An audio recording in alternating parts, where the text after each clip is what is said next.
Hello every one. നമ്മൾ last വീഡിയോയിൽ, അതായത് അബ്സ്ട്രാക്റ്റ് ആൾജിബ്രയുടെ ലാസ്റ്റ് വീഡിയോയിൽ പറഞ്ഞിട്ടുണ്ടായിരുന്നത് ബൈനറി ഓപ്പറേഷൻസ് എന്തായിരുന്നു എന്നുള്ളതായിരുന്നു. അപ്പോൾ ഇനി നമ്മൾ അബ്സ്ട്രാക്റ്റ് ആൾജിബ്രയുടെ വളരെ ഇമ്പോർട്ടൻ്റ് ആയിട്ടുള്ള ഒരു ടോപ്പിക്കിലോട്ടാണ് പോകുന്നത്, ഇൻട്രൊഡക്ഷൻ ടു ഗ്രൂപ്പ്സ്. അപ്പോൾ ഗ്രൂപ്പ് എന്താണ്, അതേപോലെ ഗ്രൂപ്പിൻ്റെ പ്രോപ്പർട്ടീസ്, കാര്യങ്ങൾ എന്താണ്, അതിൻ്റെ ഒരു ബേസിക് ആയിട്ടുള്ള ഒരു ഐഡിയ ആണ് ഈ ഒരു വീഡിയോയിൽ ഉൾപ്പെടുത്തിയിട്ടുള്ളത്. അപ്പോൾ നമ്മൾ ബൈനറി ഓപ്പറേഷൻസ് പറഞ്ഞപ്പോൾ ചില ബൈനറി ഓപ്പറേഷൻസ് ചില പ്രോപ്പർട്ടീസ് സാറ്റിസ്ഫൈ ചെയ്യും എന്നുള്ളത് പറഞ്ഞിട്ടുണ്ടായിരുന്നു അല്ലേ? അതെന്തൊക്കെയായിരുന്നു എന്നൊന്ന് റീകോൾ ചെയ്യാമോ? എന്തൊക്കെയായിരുന്നു? കമ്മ്യൂട്ടേറ്റിവിറ്റി, അസോസിയേറ്റിവിറ്റി, ഐഡൻറ്റിറ്റി, ഇൻവേഴ്സ് അല്ലേ? ഇതൊക്കെയായിരുന്നു നമ്മൾ ആ ഒരു ഫസ്റ്റത്തെ 3 പാർട്ടിൽ പഠിച്ചിട്ടുണ്ടായിരുന്നത്. അപ്പോൾ ഇനി ഗ്രൂപ്പ് എന്താണെന്നുള്ളതാണ് പറയാൻ പോകുന്നത്. അപ്പോൾ നമ്മളത് പറഞ്ഞിട്ടുണ്ടായിരുന്നു, ബൈനറി ഓപ്പറേഷൻ യൂസ് ചെയ്തിട്ടാണ് ബാക്കി ആൾജിബ്രയുടെ സ്ട്രക്ചേഴ്സ് എല്ലാം നമ്മൾ ഫോം ചെയ്യുന്നത്. അപ്പോൾ അതിൽ ഫസ്റ്റ് വരുന്നതാണ് നമുക്ക് പഠിക്കാനുള്ളത് group. What's a group? A group is A set together with a binary operation satisfying 4 important properties: closure, associativity, identity and inverse. So ഇവിടെ നമ്മൾ ഗ്രൂപ്പ് എന്ന് കൊണ്ട് ഉദ്ദേശിക്കുന്നതെന്ന് വെച്ചാൽ ജസ്റ്റ് ഒരു സെറ്റല്ല, ഒരു സെറ്റ് മാത്രമല്ല ഗ്രൂപ്പ് എന്ന് പറയുന്നത്. ആ സെറ്റിൻ്റെ കൂടെ ഒരു ബൈനറി ഓപ്പറേഷൻ കൂടി കമ്പൈൻ ചെയ്തിട്ട് വരുന്നതാണ് ആ ഒരു സ്ട്രക്ചറിനെയാണ് നമ്മൾ ഗ്രൂപ്പ് എന്ന് പറയുന്നത്. കൂടാതെ ആ ഒരു സ്ട്രക്ചർ 4 പ്രോപ്പർട്ടീസ് സാറ്റിസ്ഫൈ ചെയ്യും: ക്ലോഷർ പ്രോപ്പർട്ടി, അസോസിയേറ്റിവിറ്റി, ഐഡൻറ്റിറ്റി, അതേപോലെ ഇൻവേഴ്സ്. അതായത് ആ ഒരു ഗ്രൂപ്പ് എന്ന് പറയുമ്പോൾ ഒരു സെറ്റായിരിക്കും, അതിലൊരു ബൈനറി ഓപ്പറേഷൻ ഉണ്ടാവും. അതെന്താണ്? ആ ഒരു ഗ്രൂപ്പ് ക്ലോസ്ഡ് ആയിരിക്കും. അതായത് നമ്മൾ നേരത്തെ പറഞ്ഞിട്ടുണ്ടായിരുന്നു, അതെന്താണെന്നുള്ളത് ഇനി അടുത്ത സ്ലൈഡുകളിൽ നമുക്ക് വിശദീകരിക്കാം. ക്ലോഷർ പ്രോപ്പർട്ടി, അതേപോലെ അസോസിയേറ്റിവിറ്റി, പിന്നെ ഐഡൻറ്റിറ്റി ഉണ്ടായിരിക്കണം, ദെൻ ഇൻവേഴ്സ് ഉണ്ടായിരിക്കണം. അപ്പോൾ അതെന്തൊക്കെയാണെന്നുള്ളത് ജസ്റ്റ് ഒന്ന് നോക്കാം. അപ്പോൾ മാത്തമാറ്റിക്കലി ഒരു ഗ്രൂപ്പ് എന്ന് പറയുന്നത് നമുക്ക് തന്നെ സാധാരണ നമ്മൾ ഡിനോട്ട് ചെയ്യുന്നത് ക്യാപിറ്റൽ G ഉപയോഗിച്ചിട്ടാണ്. So a set G with a binary operation star is called a group if അവിടെ കണ്ടീഷൻസ് എന്തൊക്കെയാണ് കണ്ടീഷൻസ് നോക്കാം.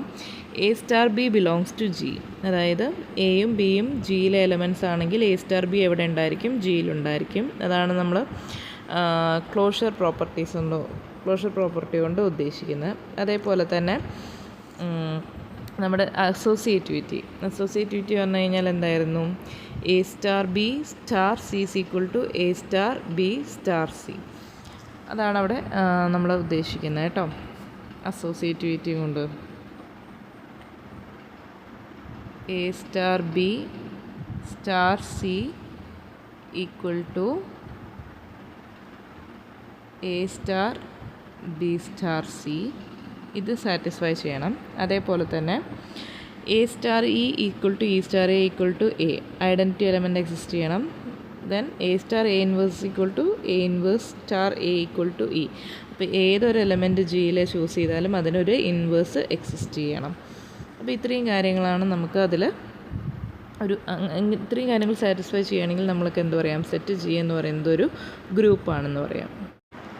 അപ്പോൾ നമ്മൾ നേരത്തെ പറഞ്ഞ കാര്യങ്ങളൊക്കെ തന്നെയാണ് വീണ്ടും പറയുന്നത്. Closure property. അപ്പോൾ ക്ലോഷർ പ്രോപ്പർട്ടിയിൽ നമ്മൾ പറഞ്ഞല്ലോ, A B belongs to G ആണെങ്കിൽ A star B belongs to G ആയിരിക്കണം. അപ്പോൾ അതിന് നമുക്കൊരു എക്സാമ്പിൾ പറയുകയാണെങ്കിലോ, എപ്പോഴും നമ്മൾ പറയുന്ന എക്സാമ്പിൾ തന്നെ ഇൻറ്റീജർ അണ്ടർ അഡീഷൻ അല്ലേ? അപ്പോൾ ഏതെങ്കിലും 2 ഇൻറ്റീജേഴ്സ് നമ്മൾ എടുത്തു കഴിഞ്ഞാൽ അതിനെ ആഡ് ചെയ്ത് കഴിഞ്ഞാൽ നമുക്ക് എന്ത് തന്നെ ആയിരിക്കും കിട്ടുക? ഇൻറ്റീജർ തന്നെ ആയിരിക്കും കിട്ടുക അല്ലേ? 2 + 5 = 7. 2ഉം 5ഉം ബിലോങ്സ് ടു G അല്ലെങ്കിൽ belongs to set of integers ആണെങ്കിൽ അവിടെ കിട്ടിയിരിക്കുന്നത്, അത് ആഡ് ചെയ്ത് കിട്ടുന്ന പ്രോഡക്റ്റ് 7 തന്നെയാണ്. അതും ആ ഔട്ട്പുട്ടും എവിടെ തന്നെയാണുള്ളത്? ജിയിൽ തന്നെയാണുള്ളത്. സോ ക്ലോഷർ പ്രോപ്പർട്ടിയോട് സാറ്റിസ്ഫൈഡ് ആണ്. പിന്നെ അസോസിയേറ്റിവിറ്റി ഞാൻ നേരത്തെ കാണിച്ചു തന്നു. A star B star C is equal to A star B star C. അപ്പോൾ അതിൻ്റെ അഗെയിൻ ഇതേപോലെ തന്നെ അഡീഷൻ എടുക്കുന്ന സമയത്ത് ഞാൻ നേരത്തെ കാണിച്ചിട്ടുണ്ടായിരുന്നു. അപ്പോൾ നമ്മൾ 3 ഇൻറ്റീജേഴ്സ് എടുത്തിട്ട് ഗ്രൂപ്പ് ചെയ്ത് ആഡ് ചെയ്ത് കഴിഞ്ഞാൽ എന്ത് സംഭവിക്കുന്നില്ല? അവിടെ വാല്യൂവിന് ചേഞ്ച് ഒന്നുമില്ല, വാല്യൂ സെയിം ആയിട്ട് തന്നെയാണ് നമുക്ക് കിട്ടുന്നത്. അതേപോലെ അടുത്തത് ഐഡൻറ്റിറ്റി എലമെൻ്റ് എന്ന് പറയുമ്പോഴോ, അപ്പോൾ നമുക്കറിയാം, ഇപ്പോൾ നമ്മൾ സെറ്റ് ഓഫ് ഇൻറ്റീജേഴ്സ് എടുക്കുകയാണ്, അണ്ടർ അഡീഷനാണ് എടുക്കുന്നതെങ്കിൽ അവിടെ ഐഡൻറ്റിറ്റി എലമെൻറ്റ് എന്തുണ്ട്, 0 ഉണ്ട് അല്ലേ. അഡിറ്റീവ് ഐഡൻറ്റിറ്റി 0 ഉണ്ടായിരിക്കും. അപ്പോൾ അതാണ് ജസ്റ്റ് നമ്മളവിടെ ഐഡൻറ്റിറ്റി എലമെൻറ്റ് എന്നുള്ളതുകൊണ്ട് ഉദ്ദേശിക്കുന്നത്.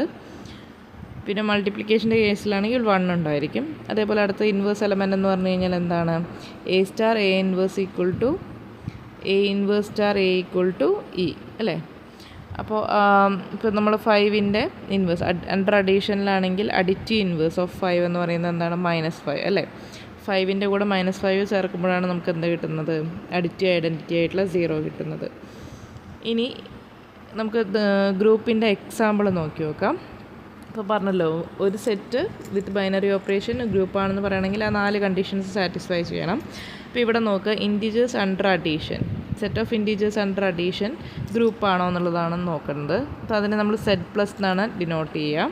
ഓക്കെ, അതായത് സെറ്റും പിന്നെ ബൈനറി ഓപ്പറേഷനും. അപ്പോൾ നമ്മുടെ പ്രോപ്പർട്ടീസ് ഒന്ന് നോക്കി നോക്കൂ. ക്ലോഷർ പ്രോപ്പർട്ടി അല്ലേ, ക്ലോഷർ പ്രോപ്പർട്ടി അവിടെ സാറ്റിസ്ഫൈ ചെയ്യുന്നുണ്ടോ? ഉണ്ട്. കാരണം നേരത്തെ നമ്മൾ പറഞ്ഞല്ലോ 2 + 5 ചെയ്യുമ്പോൾ 7 കിട്ടുന്നത് എഗെയിൻ ഇൻറ്റീജറാണ്. അസോസിയേറ്റിവിറ്റി സാറ്റിസ്ഫൈ ചെയ്യുന്നുണ്ട്. ഐഡൻറ്റിറ്റി എലമെൻറ്റ് 0 അതിൽ എക്സിസ്റ്റ് ചെയ്യുന്നുണ്ട്. അതേപോലെ എല്ലാ എലമെൻസിനും അഡിറ്റീവ് ഇൻവേഴ്സ് അവിടെ എക്സിസ്റ്റ് ചെയ്യും അല്ലേ. 5 ആണെങ്കിൽ -5 ഉണ്ട്, 3 ആണെങ്കിൽ -3 ഉണ്ട്, 1 ആണെങ്കിൽ -1 ഉണ്ട്. സോ അവിടെ നമുക്ക് വിഷയമില്ല. ഓക്കെ, അപ്പോൾ എല്ലാത്തിനും അവിടെ ഇൻവേഴ്സ് എക്സിസ്റ്റ് ചെയ്യുന്നുണ്ട്. അതേപോലെ 0 ആണെങ്കിലും 0 തന്നെ ഇൻവേഴ്സ് അല്ലേ. അപ്പോൾ അതും കുഴപ്പമില്ല. സോ Z+ എന്ന് പറയുന്നത് ഈ 4 പ്രോപ്പർട്ടീസ് സാറ്റിസ്ഫൈ ചെയ്യുന്നതുകൊണ്ട് തന്നെ ആ ഒരു സ്ട്രക്ചർ എന്താണ്, ഗ്രൂപ്പാണ്. ഓക്കെ, ഇനി അടുത്തത് non zero real numbers under multiplication, അതൊരു ഗ്രൂപ്പാണ്. നോൺ സീറോ റിയൽ നമ്പേഴ്സ് അവിടെ അത് എടുത്ത് പറയുന്നുണ്ട്, ശ്രദ്ധിക്കണം കേട്ടോ. റിയൽ നമ്പേഴ്സിൽ മാത്രമല്ല പറയുന്നത്, എങ്ങനെയാണ് നോൺ സീറോ റിയൽ നമ്പേഴ്സാണ്. അതായത് അവിടെ 0 നമ്മൾ ഇൻക്ലൂഡ് ചെയ്യുന്നില്ല. 0 ഇൻക്ലൂഡ് ചെയ്യാതെ ബാക്കിയുള്ള റിയൽ നമ്പേഴ്സിൻ്റെ സെറ്റ് അണ്ടർ മൾട്ടിപ്ലിക്കേഷൻ എന്താണ്, ഗ്രൂപ്പാണ്. അപ്പോൾ അവിടെ R* ആണ് കേട്ടോ. അതിനെ നമ്മൾ ഡിനോട്ട് ചെയ്യുക. നോൺ സീറോ റിയൽ നമ്പേഴ്സ് എന്നുള്ളതിനെ നമ്മൾ ഡിനോട്ട് ചെയ്യുന്നത് R*. അതിൻ്റെ മീനിങ് എന്താണ്, R- സെറ്റ് 0.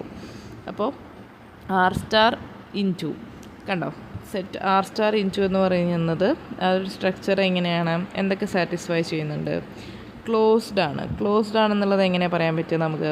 ഇപ്പോൾ നമ്മൾ 2 റിയൽ നമ്പേഴ്സ് ചൂസ് ചെയ്തു അല്ലേ. ഇപ്പോൾ -1ഉം 2ഉം ചൂസ് ചെയ്തു എന്ന് വിചാരിക്കുക. അപ്പോൾ -1 × 2 എന്താണ്, -2. എഗെയിൻ സെറ്റ് ഓഫ് റിയൽ നമ്പേഴ്സിൽ വരുന്നതാണ് അല്ലേ, നോൺ സീറോ റിയൽ നമ്പേഴ്സിൽ വരുന്നതാണ്. അപ്പോൾ അത് ക്ലോസ്ഡ് ആണ്.